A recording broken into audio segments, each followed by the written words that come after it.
Estamos de volta com o Pensamento Jurídico, uma produção da Magis. Estamos aqui hoje no Jardim Japonês do Espaço Cultural da Uzi Minas, em Ipatinga, Vale do Aço, região leste de Minas Gerais. E mais uma edição para destacar o trabalho do juiz e da justiça pelo interior do estado. Nosso entrevistado hoje é o juiz Márcio José Tricotti, da Vara Única da Comarca de Mesquita, na mesma região. Estamos falando hoje sobre a ação de impugnação de mandato eletivo e propostas para a reforma política e a influência também da internet nas eleições. Doutor Márcio José, gostaria que o senhor analisasse essa proposta. Toda vez que se aproxima de uma eleição e sobrecarrega os tribunais, a questão dos candidatos chamado ficha suja. Ou seja, aquelas pessoas, candidatos que têm algum tipo de pendência com a justiça, uma condenação, uma primeira ou vezes segunda instância. O que o senhor pensa disso? Bom, eu acho que para se falar em ficha suja, deve-se primeiro respeitar os direitos constitucionais, seja de qualquer cidadão, né? E a Constituição fala, no seu artigo 5º e nos seus incisos, que até que se prove em contrário, qualquer cidadão não pode sofrer qualquer tipo de condenação, ninguém pode ser condenado. Não pode ter o registro indeferido no caso do candidato. No caso da eleitoral, não pode ter o registro indeferido por, eventualmente, estiver respondendo a um processo eleitoral. Aliás, o próprio Supremo já decidiu isso, tornou pacífica a questão, quase que uma súmula dizendo que todos têm direito até o transitado em julgado. Mas há um movimento de pressão da opinião pública.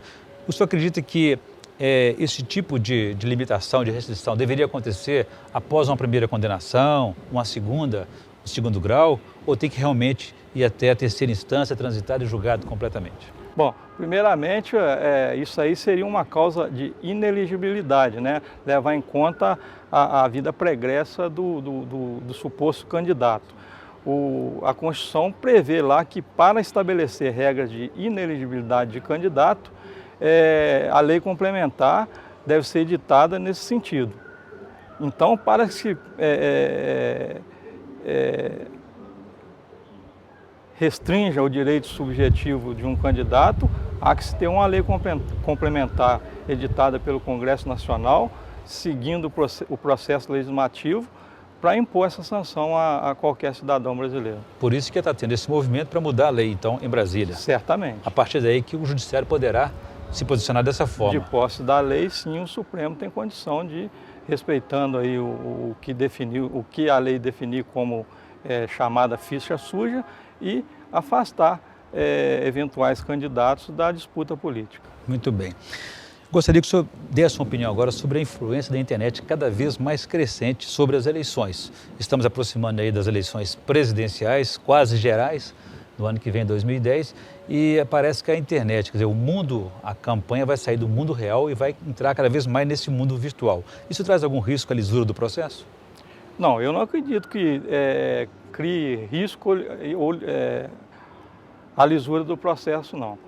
Eu acredito que hoje a internet ela é uma realidade em nosso meio. E o Poder Judiciário e os legisladores nacionais não podem fechar os olhos para isso. Eu acredito que a campanha, sim, deva ser autorizado, sim, a campanha pela internet, mas também que crie regras duras para poder combater o abuso de poder econômico, né, e as ilicitudes que, porventura, vierem através desse tipo de propaganda eleitoral. Ela traz, sem dúvidas, vantagens e desvantagens.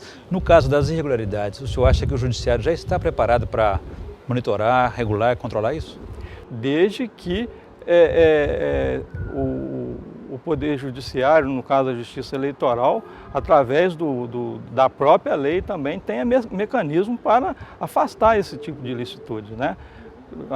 Se a lei autoriza a propaganda eleitoral pela internet, certamente ela virá acompanhada de mecanismos para que esse tipo de propaganda eleitoral não seja realizado visando burlar o pensamento do eleitor, que é o principal destinatário dessa propaganda. Ou seja, o Judiciário tem que estar sintonizado com a nova realidade que com está certeza. aí, né?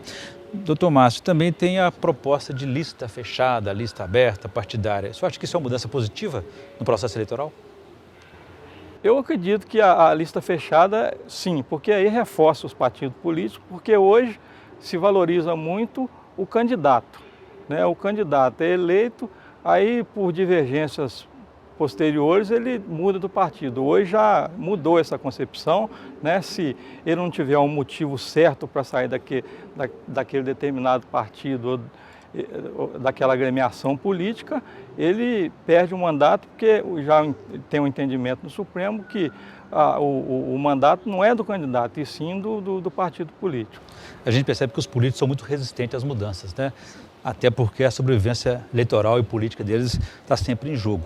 Mas a questão do financiamento público, a gente não consegue esclarecer se vai ser público ou privado. O que seria melhor para o processo? Olha, hoje o financiamento ele é misto, né, vamos dizer assim, porque ele tem o financiamento público porque o governo, quando ele através da propaganda... O horário eleitoral gratuito. Através do horário gratuito, por exemplo, é uma forma de financiamento público, né? E além dos fundos partidários, né? Os partidos recebem as multas, as pecúnias pagas pelos candidatos durante a eleição, são revertidas para os partidos políticos. Então, é o poder público repassando verba pública para o candidato. E também é permitido, através de doação do setor privado, para os candidatos. O que me preocupa nessa história aí, o que eu acredito que tem que ser feito é que as regras se apertem em relação ao financiamento, seja público ou privado. Tem que ter regras claras e bastante duras no sentido de afastar os candidatos que se escondam através de grupos econômicos para tentar influenciar o eleitor no processo eleitoral. Muito bem. A tendência é cada vez mais buscar a moralidade, né, a correção dessas contas eleitorais. Com certeza. Muito bem, eu conversei aqui com o juiz Márcio José Tricotti, que é titular da Vara Única da Comarca de Mesquita, na região do Vale do Aço, leste de Minas Gerais. Falamos aí sobre a ação de impugnação de mandato eletivo, as propostas de mudança da reforma eleitoral e também da influência da internet nas eleições. Doutor Márcio, obrigado pela entrevista, foi um prazer falar com o senhor. Eu que agradeço. Bom, nós ficamos por aqui. Se você quiser participar do Pensamento Jurídico, escreva para o pensamento@amages.com.br. pensamento@amages.com.br. Obrigado e até a próxima.